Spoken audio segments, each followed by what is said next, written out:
हरे कृष्णा। राजकीय संस्कृत महाविद्यालय सावर की ई कंटेंट क्लास में शास्त्रीय तृतीय वर्ष के सभी विद्यार्थियों का मैं डॉक्टर हरिहरानंद हार्दिक स्वागत करता हूं। आज की ई कंटेंट क्लास में हम लोग अयोध्या सिंह उपाध्याय के प्रिय प्रवास के बारे में अध्ययन करेंगे। प्रिय विद्यार्थियों, जैसा कि आप जानते हैं, प्रिय प्रवास हिंदी खड़ी बोली का प्रथम महाकाव्य के रूप में प्रतिष्ठित किया जाता है, प्रसिद्धि प्राप्त है। तो इन उपाध्याय जी के विषय में भी कभी कभी इंटरव्यूज़ में, या ये कहना चाहिए 2 नंबर के छोटे छोटे कोई सवाल इनकी रचना से संबंधित हमसे पूछे जाते रहे हैं।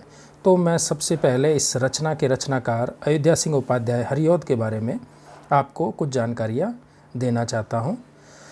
सबसे जो पहली जो चीज़ है वो ये है, जो जन्म और मृत्यु से संबंधित है, ये साधारण बात है, ज़रूरी नहीं है कि ये पूछा जाए। लेकिन जो दूसरी बात है वो ये है कि खड़ी बोली काव्य के निर्माता हैं और किसके कारण से हैं? द्विवेदी जी की प्रेरणा के कारण है।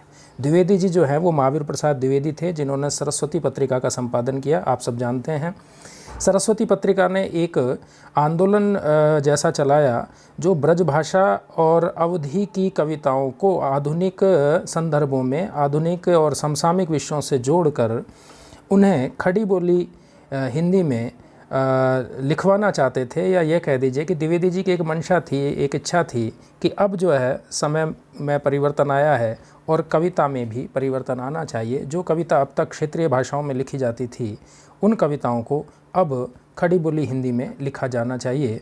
तो खड़ी बोली हिंदी काव्य के निर्माता के रूप में प्रथम जो इनका अपना महाकाव्य है प्रिय प्रवास, वो जाना जाता है। तो ये बहुत इम्पोर्टेंट है। 2 बातें, एक तो ये कि खड़ी बोली काव्य के निर्माता हैं, दूसरी बात है द्विवेदी जी की प्रेरणा से ये कविताएं लिखी गई। खड़ी बोली हिंदी का प्रथम महाकाव्य माना जाता है। तो हिंदी के प्रथम महाकवि कौन हो गए? अयोध्या सिंह उपाध्याय हरिऔध हो गए। रचना प्रयोग की दृष्टि से हिंदी साहित्य की महत्वपूर्ण स्थान रखती है। ये बहुत अच्छा सवाल है और अच्छा इस संदर्भ में है कि रचना प्रयोग में ऐसी क्या खास बात थी जो अन्य रचनाओं से भिन्न है। तो खास बात यही थी कि ये खड़ी बोली में है। अब तक की जो रचनाएं थी, यानी द्विवेदी युग जब आया, भारतेंदु युग के बाद जब द्विवेदी युग आता है, तो उससे पूर्व में एक परंपरा मिलती है कविता की, और वह कविता की परंपरा ब्रज भाषा में है या क्षेत्रीय भाषाओं में है। हिंदी खड़ी बोली, जिसे पूरे भारत में एक सम्मान की दृष्टि से देखा जाने की आवश्यकता थी, महावीर प्रसाद द्विवेदी ने सरस्वती पत्रिका के माध्यम से भाषाई मानकीकरण और भाषाई शुद्धि व्याकरणिक दृष्टि से अपनाने पर सभी कवियों को जोर दिया। और उनकी संपर्क में जो कवि थे उनको वो ये कहते थे कि आप सभी लोग खड़ी बोली में कविताएं लिखने लगें। तो रचना प्रयोग की दृष्टि से नूतन प्रयोग था और यह प्रयोग सफल रहा। इसीलिए प्रिय प्रवास को खड़ी बोली हिंदी का प्रथम महाकाव्य माना जाता है। प्रेम और श्रृंगार के परिप्रेक्ष्य में नवीन प्रयोगों के लिए जानी जाती है। अब तक जो है प्रेम जो लिखा गया या प्रेम के बारे में जो कहा गया, वो या तो राष्ट्र प्रेम था या कहीं ना कहीं नायक नायिका का तो नहीं कहना चाहिए, लेकिन भक्त और भगवान के लिए जो एक भक्त के भाव होते हैं, उस दृष्टि से प्रेम और श्रृंगार लिखा जाता रहा। लेकिन ये जो काव्य है ये इस प्रकार से नूतन है कि इसमें जो श्री कृष्ण है वो आधुनिक मानव के रूप में हमारे सामने आते हैं, राधा भी समाज सेविका के रूप में हमारे सामने आती है। तो प्रेम और श्रृंगार का जो नवीन प्रयोग, यानी नायक नायिका तो बनाया, लेकिन वो मानवीय दृष्टिकोण पर आधार बना करके और हमारे यहाँ इन्होंने अपने महाकाव्य में उनको रखा। तो ये बहुत इंपॉर्टेंट बात हो जाती है। अन्य रचनाओं में ठेठ हिंदी का ठाठ और अधकिला फूल, ये 2 उपन्यास है, ये पूछे जाते हैं बहुत बार एग्जाम में, इसीलिए मैंने इसको यहाँ लिखा है। चौखे चौपदे और वैदेही वनवास, ये दोनों रचनाएं भी काव्य हैं और बड़ी महत्वपूर्ण हैं। चौखे चौपदे क्यों महत्वपूर्ण हैं? ये लोक भाषा के प्रयोग के कारण है। कहावतें और मुहावरा जो है वो इसमें मिलते हैं। इसके बाद वैदेही वनवास की अगर हम बात करें तो ये अपनी प्रबंधात्मकता के कारण बहुत प्रसिद्ध रचना मानी गई है, लेकिन जितना प्रिय प्रवास प्रसिद्ध हुआ उतनी ये प्रसिद्ध नहीं हुई। एक अन्य रचना है रसकलश। ये रसकलश इनके काव्य शास्त्रीय रचना है और काव्य सिद्धांत के जो निरूपण है और श्रृंगारिकता है, यानी कि काव्य के कुछ लक्षण हैं, उनके संबंध में जो है अयोध्या सिंह उपाध्याय जी ने अपनी चर्चा की है। तो विद्यार्थियों, मैंने ये शॉर्ट नोट्स के रूप में आपके सामने रखा। मैं समझता हूँ कि इसे आप या तो स्क्रीनशॉट कर लीजिएगा या आप लिख लीजिएगा। प्रिय प्रवास जो है उसके संबंध में कुछ महत्वपूर्ण तथ्य है जो मैं आपके सामने रखना चाहता हूँ। सबसे पहली जो चीज़ है वो ये है कि सशक्त विप्रलंब काव्य है। कुछ विद्यार्थी अगर ये समझने में थोड़ा संकोच करें कि विप्रलंब क्या होता है तो मैं बता देता हूँ।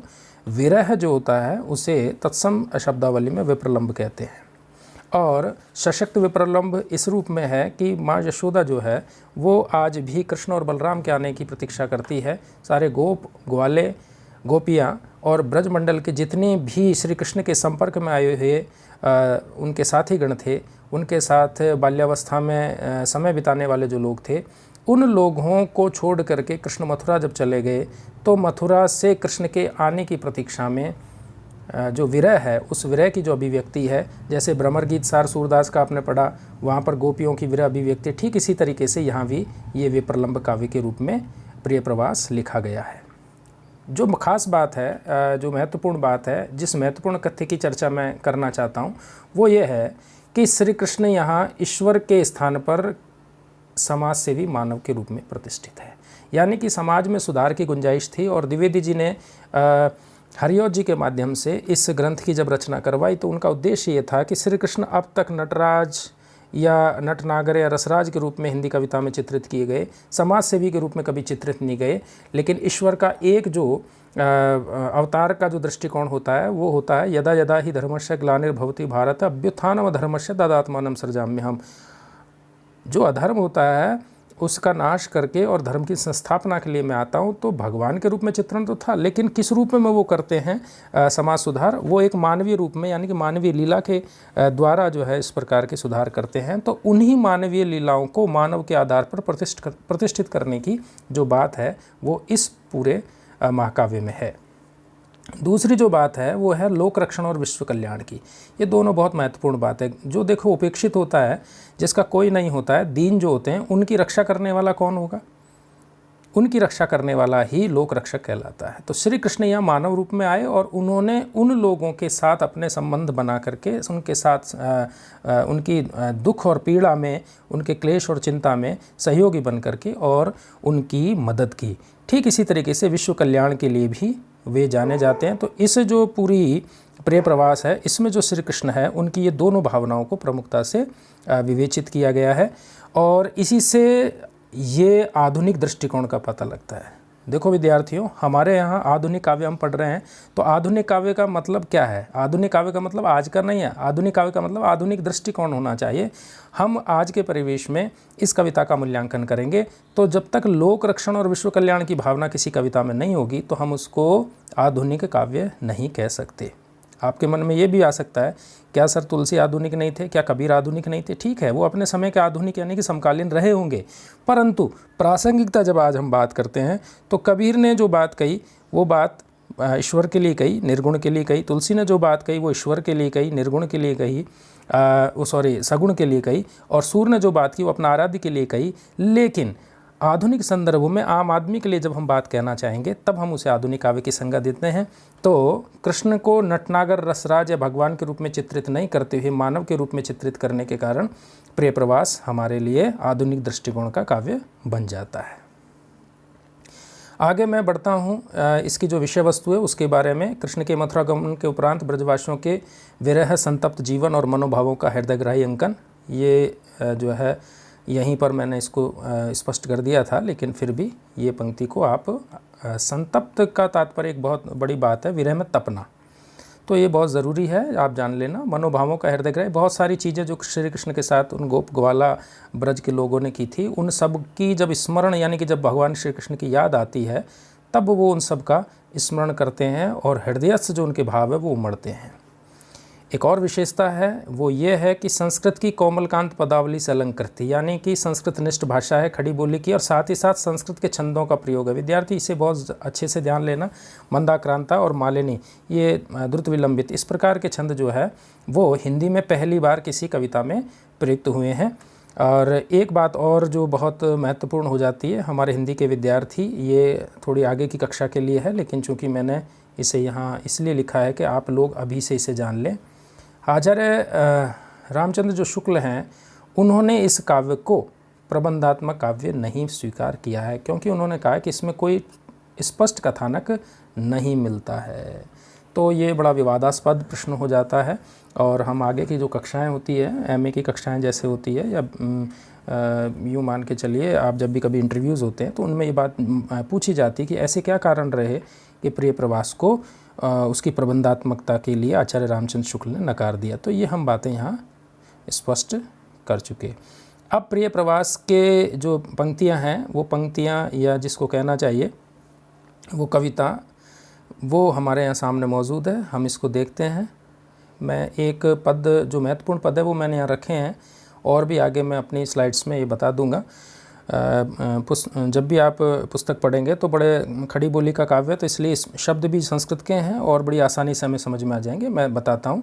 धीरे धीरे दिन गत हुआ पद्मिनी नाथ डूबे, दोषा आई फिर गत हुई दूसरा वार आया, यों ही बीती विपुल घड़ियाँ ओ कई बार बीते, कोई आया न मधुपुर से ओ न गोपाल आए। गोपाल यानी श्री कृष्ण का इंतज़ार कर रहे, मधुपुर यानी मथुरा से धीरे धीरे दिन गत हुआ, गत यानी चला गया, पद्मिनी नाथ डूबे। सूर्य जो हैं वो कमलनाथ क्यों कहते हैं? क्योंकि सूर्य जब उदय होता है तो कमल खिलते हैं, और जब सूर्य अस्त होता है तो कमल बंद हो जाता है, इसलिए पद्मिनी नाथ शब्द का प्रयोग किया है। संस्कृत शब्दावली है, मैंने पहले ही कहा था। और सबसे बड़ी जो खास बात है वो है कि संस्कृतनिष्ठ है भाषा, और मंदाक्रांता इसमें छंद है। दोष आई फिर गत हुई दूसरा वार आया, जो दिन था वो चला गया, दूसरा दिन भी आ गया, लेकिन यूँ ही बीती विपुल घड़ियाँ और कई बार बीते, यानी कितने ही दिन निकल गए, कितनी ही विपुल घड़ियाँ, यानी बहुत सारा समय निकल गया, लेकिन कोई ना आया मधुपुर से न गोपाल आए।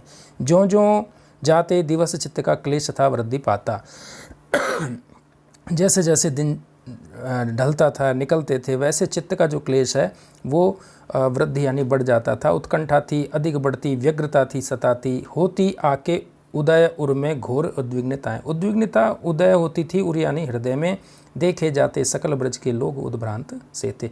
तो विद्यार्थियों, ये मैंने एक वानगी के तौर पर आपको बताया, ये बहुत आसानी से समझ में आ जाएगा।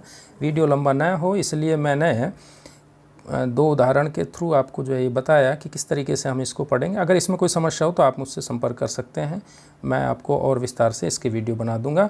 तो आज का जो मेरा ये क्लास है, इसमें मैंने ख़ास तौर पर प्रिय प्रवास की कथा वस्तु के बारे में, अध्याय सिंह उपाध्याय हरिऔध के बारे में, और जो महत्वपूर्ण तथ्य रहे हमारे साहित्यिक दृष्टि से, उन सभी कथ्य को और तथ्य को मैंने आपके सामने रखा। मैं समझता हूँ कि आपको लिए बहुत ज़्यादा लाभदायक रहेगा और आप इसे और आसानी से देख पाएंगे। इसके अतिरिक्त अगर आपकी कोई शंका, जिज्ञासा या प्रश्न हो तो आप मुझे बाय फ़ोन या मेरे ग्रुप पर अपने आप लिख सकते हैं। मैं उनका जवाब जैसे ही समय मिलते ही आपको दे दूँगा, इसी आशा और विश्वास के साथ कि आपने बहुत अच्छे से इसे सुना है। Thank you very much. Hare Krishna.